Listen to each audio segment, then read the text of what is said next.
I invite His Excellency Kerala Sanana Kusmal to address the Assembly.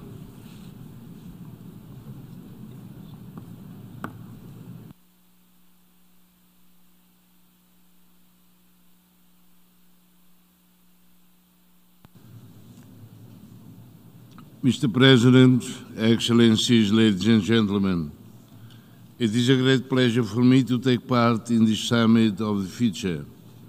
Last month, Timor-Leste celebrated the 25th anniversary of the popular consultation under the auspices of the United Nations, where our people bravely voted for self-determination and freedom. The independence of Timor-Leste was an achievement of the Timorese people, but also a triumph of the international system.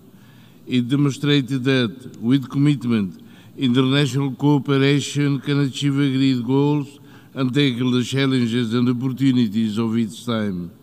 And if today Timor-Leste is a stable, peaceful democracy in transition to development, it is due not only to the constant support of the international community, but also to national efforts of reconciliation and dialogue for peace to secure a peaceful future. We know that without peace, there are no conditions for development. This is why investing in our youth through education, social skills, and responsible citizenship is an investment in sustainable development and lasting peace. Your Excellencies, peace is an abstract concept for many nations. Western Sahara has been waiting for its referendum since 1992. It has been waiting for 32 years. International law has yet to reach this last colony in Africa, ignored and forgotten. The international community has yet to find multilateral solutions for a future of peace for many nations around the world, from Palestine to Ukraine, from Yemen to Sudan, from the Central African Republic, where peacekeeping forces are there for almost 3 decades, to many other fragile and conflict-ridden countries. We all know that the United Nations was created after World War II for the preservation of global peace, human rights, and international development. However, we now live in an age of disorder, uncertainty, instability, and conflict. We face increasingly complex challenges, including the climate crisis, extreme inequality, and rising geopolitical tensions.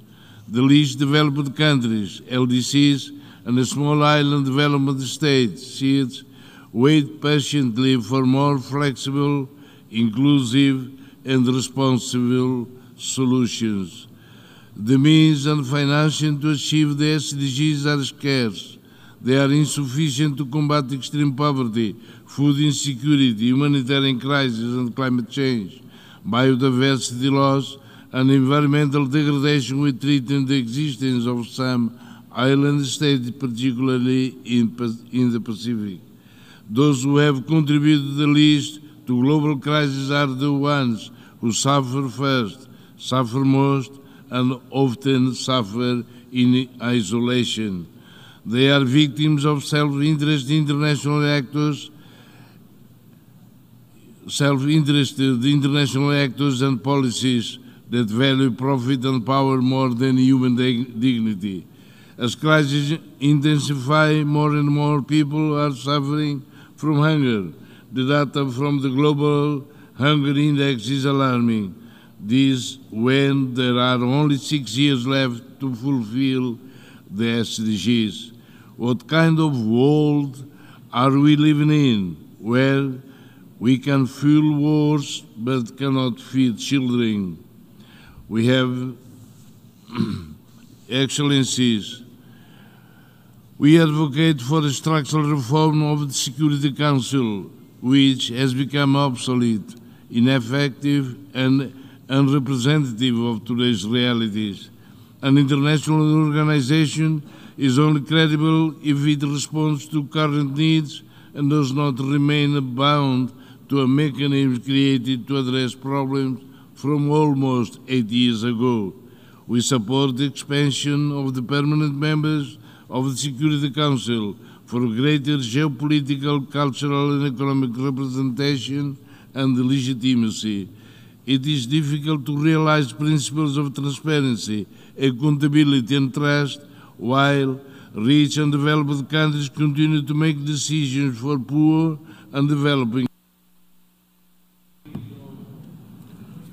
I thank the Prime Minister of the Democratic Republic of Timor-Leste,